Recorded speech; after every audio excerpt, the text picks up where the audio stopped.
tandis que se dissipe,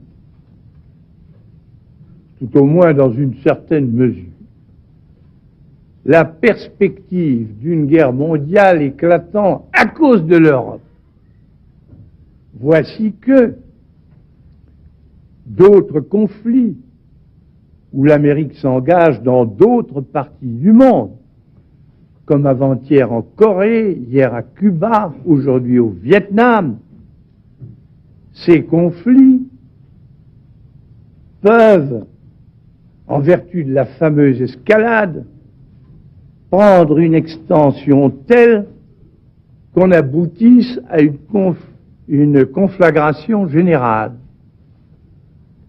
Et dans ce cas, l'Europe, dont la stratégie est dans l'OTAN la stratégie de l'Amérique, y serait automatiquement impliquée dans la lutte, même si elle ne l'avait pas voulu.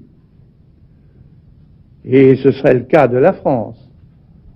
Si l'imbrication de son territoire, de ses communications, de certaines de ses forces, de plusieurs de ses bases aériennes, de tel et tel de ses ports dans le système de commandement américain devait subsister plus longtemps.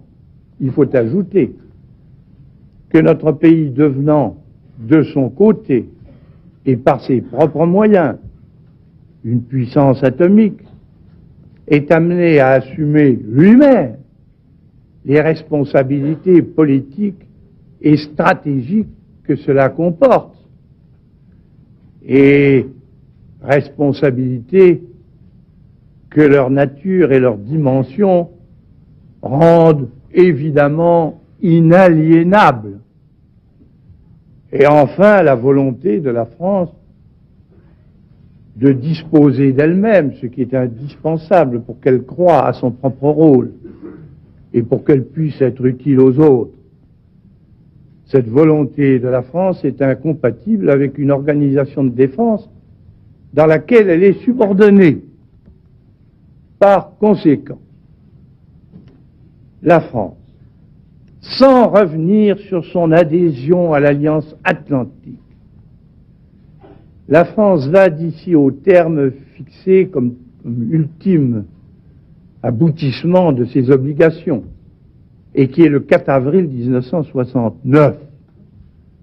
La France va d'ici là continuer à modifier les dispositions actuellement pratiquées pour autant que ces dispositions la concernent. Autrement dit, ce qu'elle a déjà fait dans certains domaines hier, elle le fera demain dans d'autres, en prenant, bien entendu, les dispositions voulues pour que les changements s'opèrent progressivement.